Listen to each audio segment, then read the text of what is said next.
I don't remember exactly, but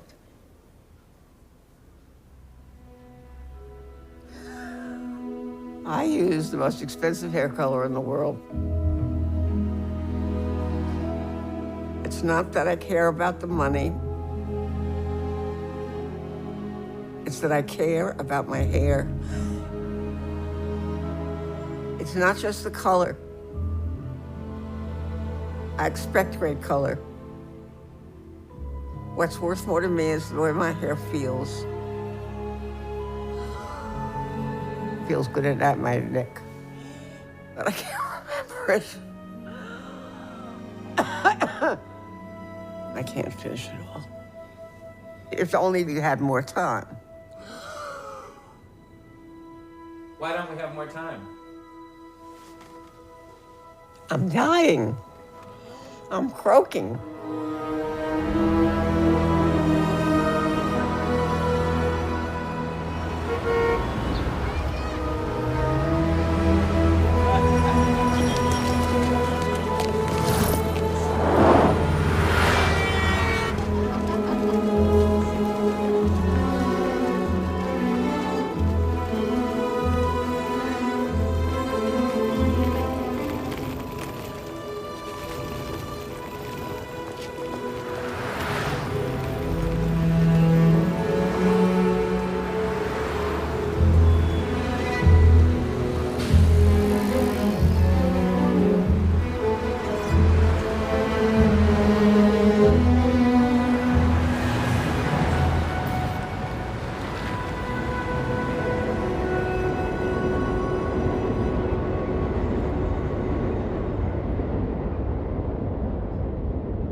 It's tough coming home. But this is what you do for a parent that you love. But you know, she's not my mother, technically. In my own family, there's a lot of dysfunction. A lot of mental illness, a lot of substance abuse. Every generation. My parents divorced when I was about 5. My mother moved us out of state, so we had to fly to New York to see my father because he was already working in advertising, and New York was the only place to be. Many of the commercials you see on television begin life here. Advertising is one of the main sources of messaging about who you should be. Nowadays, most of you women lead 2 lives, combining homemaking with the role of glamorous hostess. And in the 60s, the ads were often made from a male point of view. In the pre-production meeting, everybody who has anything to do with the commercial is there. It was mostly men, these superstar art directors and writers. Like my father, Gene Case. Mad Men was like home movies. And he was Don Draper. He was very witty, but I don't think my father realized how powerful his words were. He knew it professionally, but with his kids, he could be incredibly cutting, flay you, just with a phrase. But it's the time with my mother that was the nightmare. She had a horrible childhood, but she sure as hell didn't make any effort to overcome that in her relations with us. You know, it was really horrifying to my mother that I was not popular. But I was also really awkward because she had been undermining my confidence for all my life. She would pick apart your personality in detail. I was lazy, I looked bad, I acted bad, I was awkward, emotionally just out for blood.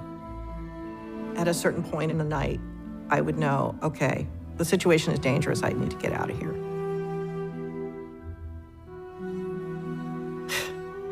I had this fantasy when I was in 4th grade that I vividly remember, that some kind of outside agency was going to come in and determine from all the salt on my pillow that I was crying myself to sleep every night, and do something about it. No, it was awful. It was awful. And that was the point where Elon came into my life.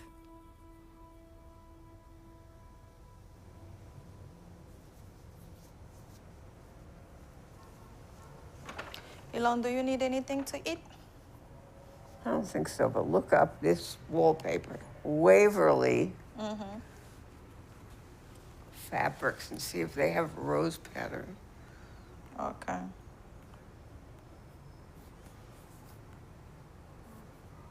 Oh, what about this one here? That's not it. No? No, first of all, I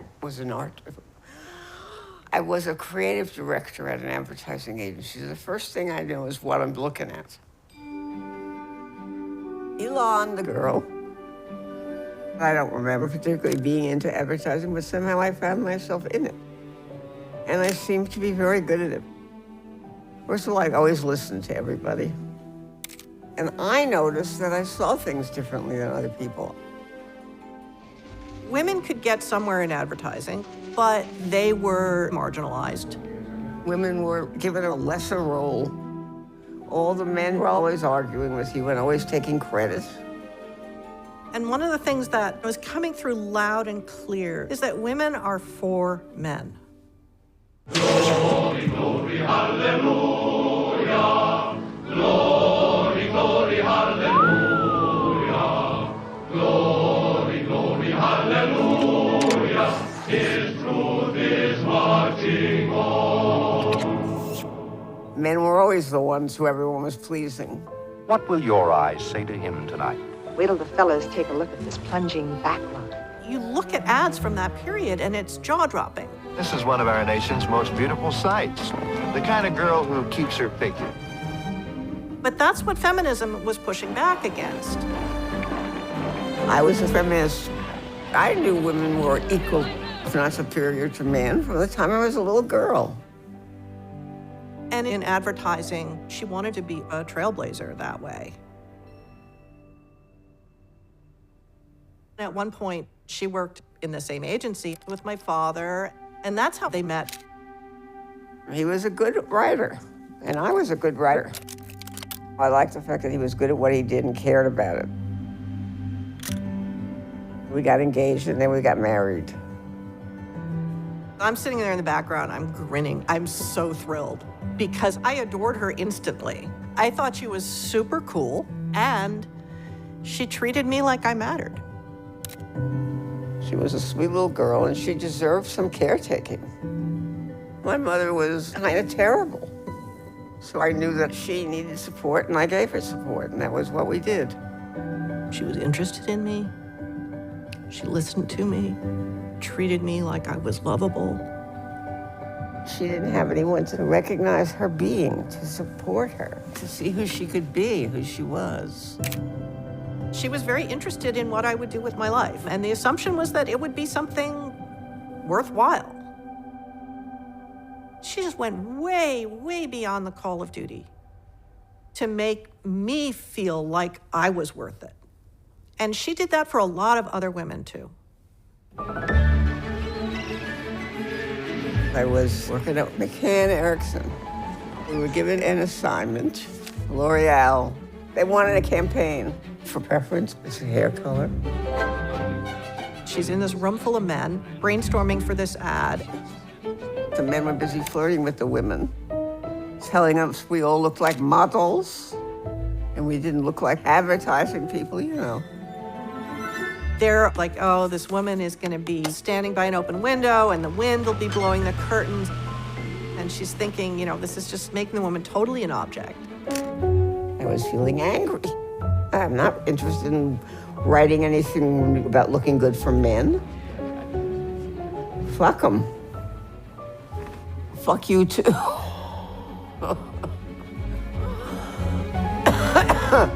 Why fuck me? Well, you're a man. Yeah, but I'm here trying to help you tell your story. Yeah, that's good. I like that part.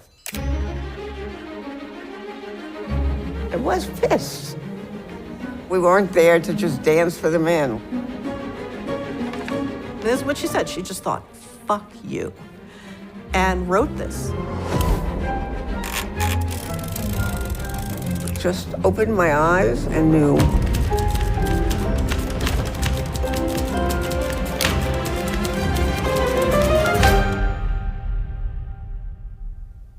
Because I'm worth it. The campaign got approved, but all the men were always telling you that you were doing something wrong or they knew how to do it better. The agency insisted on a male voiceover.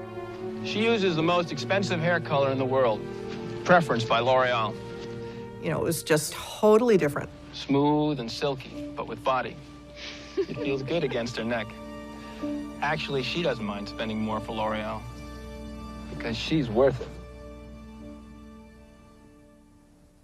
It was wrong. This was not for men, but for women and for other human beings.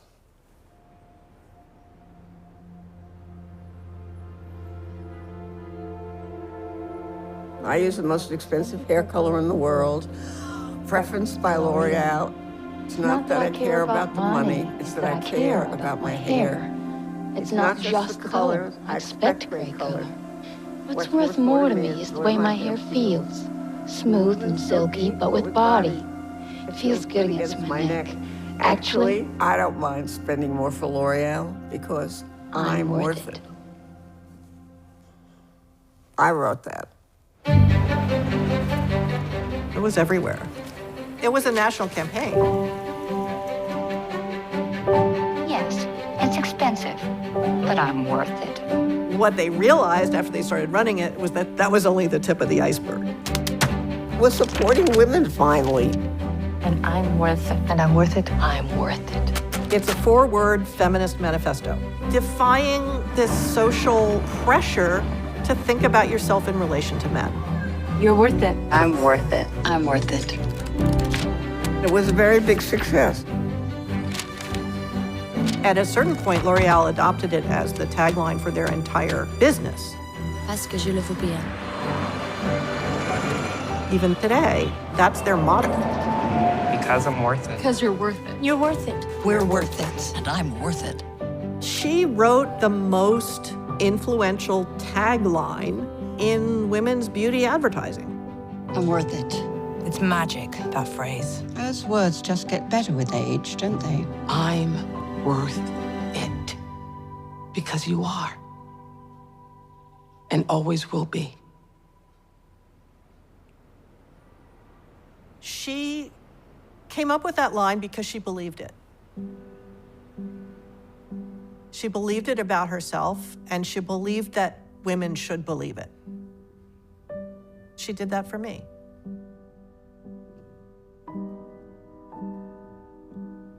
You know, even after they split up, she was still a big part of my life. I've always kind of felt like I dodged a bullet that I have watched take down other members of my family. She saved me. And today, I am a professor of English at Williams College. I teach Victorian literature, and I also teach women's gender and sexuality studies. She was my mother. She also taught me how to be a mother. I had been very uncertain about motherhood for myself because my role model for that was so nightmarish. But Ilan really taught me, I can do this. I can be a good mother. She made me believe that I was worth it. And I was not either the first or the last.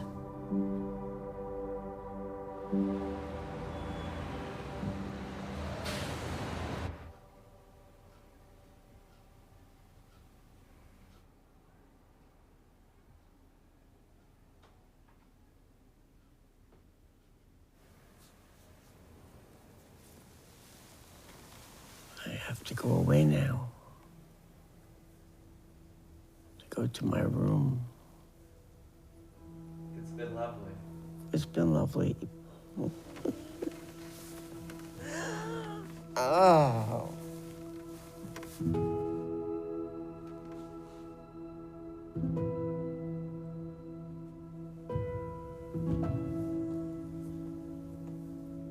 I'm not interested in advertising. I don't give a shit. It wasn't like it was my whole life.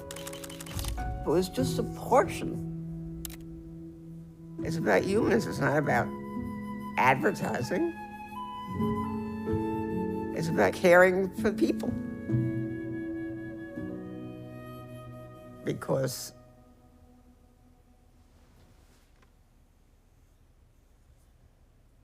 we're all worth it or no one is worth it.